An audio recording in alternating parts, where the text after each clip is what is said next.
GLD ePortfolio Key Insight Overview.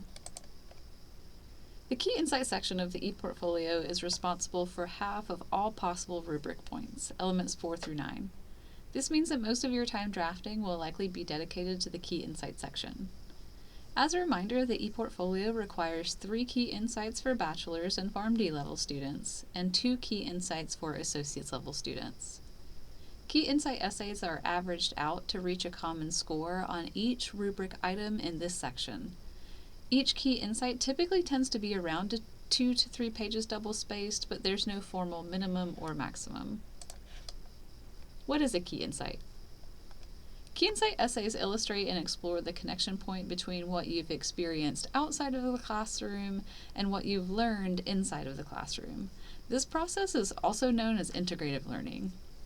While personal growth is absolutely important, key insights focus instead on in-depth learning. They demonstrate the significance of your learning and explore how that learning has been transformative to you and caused a change in your way of behavior or thinking. What should a key insight contain? Key insight essays have several required components which are outlined in the ePortfolio rubric. As you're drafting, it's helpful to consider spending at least a full paragraph on each item. Now let's take a look at them, focusing on the scores of 3 or meets expectations. Rubric Item 4. Key insights clearly convey learning related to the pathway. This means that your key insight is in some way connected to your GLD pathway topic. If you choose to discuss and explore experiences unrelated to your pathway, that is absolutely okay. But in order to earn a score of 3, you must be sure to explain the relationship between the experience and the focus area of your pathway. Rubric Item 5. At least one clear and specific connection between beyond the classroom experience and learning is provided for each key insight. This means that you have not only described something that you are involved in beyond the classroom, but you've also provided sufficient information on what you've learned through that involvement. Rubric Item 6.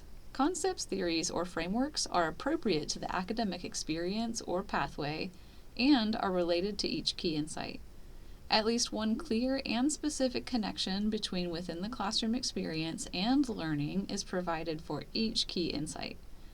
This means that you have not only included and clearly defined a concept, theory, or framework in your key insight, but you've also provided sufficient information about that concept, theory, or framework and how it's related to what you learned within the classroom.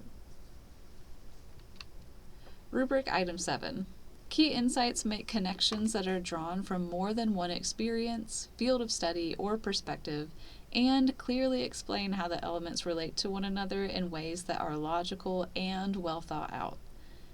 This means that you must describe at least 2 different types of experiences. 1, something you've done beyond the classroom, and 2, something you've learned within the classroom. You must also explain in detail how the 2 experiences are connected and relate to one another. It's not enough to simply have described this connection in 1 sentence or 2, but rather you explore this connection in depth, how it came to be, how you realized it, and what impact it's had on you. Rubric items 8 and 9 are dedicated to a part of the key insight called artifacts, which will be explored later in this module. And now that we've discovered the basics of a key insight, you can move on to learn more about the specifics.